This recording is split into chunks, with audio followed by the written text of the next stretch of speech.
Perché si dice me ne vado, non prendertela? Chi se ne frega? È quello che vedremo in questo video. Benvenuti o bentornati, sono Raf. In questo video parliamo di una categoria particolare di verbi pronominali. Verbi appunto come andarsene, prendersela, fregarsene. Ce ne sono tantissimi. Ma prima di tutto voglio ringraziare Lisa per aver suggerito l'argomento di questo video. Quindi grazie Lisa. Ci sono secondo me due cose fondamentali da capire con questi verbi. La prima è come funzionano in generale, come usarli.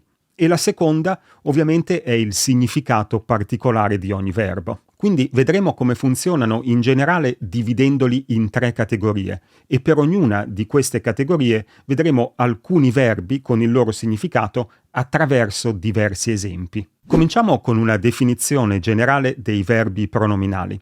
Un bel sito per la grammatica è il sito della Treccani. Se non lo conoscete, metto il link nella descrizione qui sotto. Vediamo che cosa dice appunto a proposito dei verbi pronominali. I verbi pronominali sono i verbi nella cui forma di lemma appare un pronome clitico. Che cosa significa? Significa che quando guardiamo l'infinito di un verbo, cioè la forma che troviamo nel vocabolario, troviamo verbi come lavarsi, divertirsi. Quel pronome si alla fine del verbo è il pronome clitico. Clitico significa che quando coniughiamo il verbo dobbiamo spostare quel pronome e metterlo prima del verbo. E infatti sappiamo che diciamo mi lavo, ti lavi, mi diverto, si diverte e così via. Ma ci sono verbi che invece di avere un solo pronome, come questi che abbiamo appena visto, lavarsi, divertirsi, hanno 2 pronomi. Alcuni di questi verbi incorporano 2 clitici. E questi sono i verbi che ci interessano in questo video, appunto verbi come andarsene, prendersela, che alla fine dell'infinito hanno questi 2 pronomi, andarsene, se e ne, prendersela, se e la.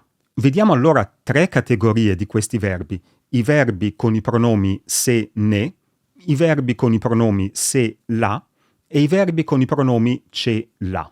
Cominciamo con i verbi con se, ne, ma prima voglio ricordare come coniugare i verbi con un solo pronome, con il pronome si. Andiamo un attimo alla scrivania. Quando abbiamo un verbo pronominale riflessivo, come lavarsi, sappiamo che è questo pronome si che si sposta e diventa mi, ti, si, ci, vi, si. Mi lavo, ti lavi, si lava, eccetera. Adesso aggiungiamo il pronome ne e vediamo cosa succede. Consideriamo il verbo andarsene. Con il verbo andarsene succede la stessa cosa. Abbiamo questo se, come prima avevamo si in lavarsi, e questo se diventa me, te, se, ce, ve e se. Perché con la e non come prima mi, ti, si, ci, vi, si? Perché questa volta abbiamo ne e di fronte a ne mi diventa me. Quindi tutto quello che dobbiamo fare è cambiare la i in e, me, te, se, ce, ve, se. La cosa importante è che ne non cambia, rimane sempre uguale. L'altra cosa importante è che separiamo i 2 pronomi. Me ne vado, te ne vai, se ne va, ce ne andiamo, ve ne andate, se ne vanno. Il pronome se di andarsene, quindi, è lo stesso pronome si che abbiamo in lavarsi. L'unica cosa che dobbiamo ricordare, appunto, è che la i diventa e, perché abbiamo quel secondo pronome ne. Ma per il resto non cambia niente. Quindi, se sappiamo coniugare e usare il verbo lavarsi, sappiamo usare anche il verbo andarsene, perché i pronomi sono gli stessi e, come ho appena detto, il ne non cambia mai. Vediamo alcuni esempi con altri tempi. Per i verbi che hanno questo pronome se, come appunto andarsene, l'ausiliare del passato prossimo è il verbo essere.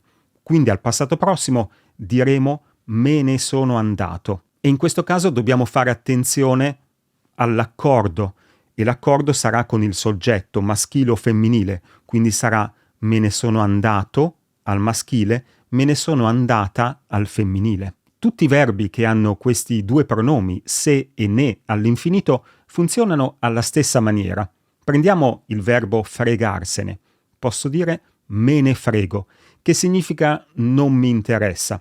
Attenzione perché me ne frego è una forma, diciamo, molto colloquiale, quindi bisogna fare un po' attenzione quando la usiamo. Ma dal punto di vista grammaticale il verbo è uguale a andarsene, quindi dirò me ne frego, te ne freghi, se ne frega e così via. Un'espressione molto comune con il verbo fregarsene è chi se ne frega, che più o meno è l'equivalente dell'inglese who cares, ma anche questa è molto colloquiale.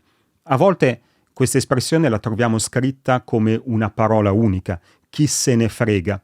È la stessa cosa, il motivo probabilmente è che ci si dimentica che viene dal verbo fregarsene, perché è un'espressione così comune. O un'altra espressione molto comune con il verbo fregarsene, sempre colloquiale, è cosa te ne frega, che più o meno è l'equivalente dell'inglese why do you care, anche questa colloquiale come abbiamo detto, cosa te ne frega. Una cosa importante da ricordare è che quando usiamo questi verbi all'infinito, all'imperativo o al gerundio, i pronomi non si mettono prima del verbo, ma si mettono dopo il verbo e si uniscono al verbo a formare una parola unica. Vediamo un esempio con l'imperativo. Ho dedicato un altro video ai pronomi, all'uso dei pronomi con l'imperativo e metterò poi il link nella descrizione sotto se vi interessa. Torniamo al verbo andarsene. La seconda persona singolare dell'imperativo di andare è va. In questo caso dobbiamo aggiungere i nostri due pronomi. Se diventerà te per la seconda persona e ne abbiamo detto che non cambia mai. Quindi avremo va, te, ne. Uniamo tutto in una parola unica e raddoppiamo la T in questo caso e otteniamo vattene, che significa vai via, come nel titolo della famosa canzone di Minghi e Mietta, Vattene amore. Vediamo un esempio con l'infinito, per esempio dopo il verbo volere. Possiamo dire Paolo non vuole andarsene, che significa Paolo non vuole andare via. I verbi con se, la funzionano esattamente allo stesso modo.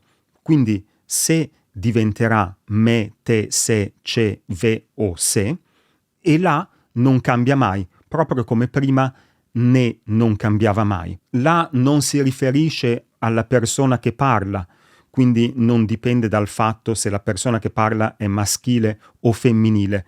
La rimane sempre uguale. Prendiamo come esempio il verbo prendersela, che significa più o meno arrabbiarsi per qualcosa. Quindi abbiamo detto che è il se che cambia e il la non cambia mai. Quindi al presente dirò me la prendo, te la prendi, se la prende e così via. E anche in questo caso ricordiamoci che con l'imperativo, l'infinito e il gerundio i pronomi si mettono dopo il verbo e si uniscono al verbo.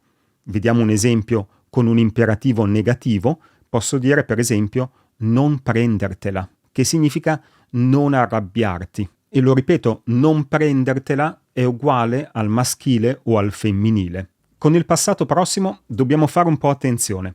Anche in questo caso, come abbiamo visto prima con il verbo andarsene, anche in questo caso l'ausiliare è essere. Ma attenzione all'accordo. Prima abbiamo detto con il verbo andarsene che l'accordo è con il soggetto, quindi diremo Paolo se n'è andato, Francesca se n'è andata.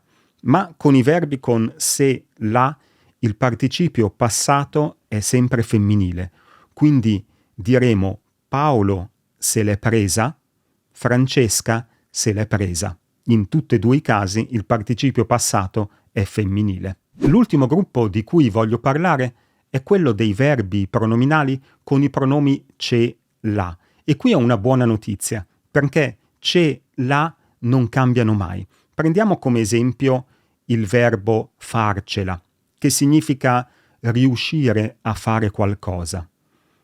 Prendiamo il presente, diciamo io ce la faccio, tu ce la fai, lui o lei ce la fa e così via. quindi c'è, la rimangono sempre uguali e non dobbiamo preoccuparci anche in questo caso di maschile o femminile. Per il passato prossimo, con questi verbi usiamo l'ausiliare avere e dirò, per esempio, io non ce l'ho fatta.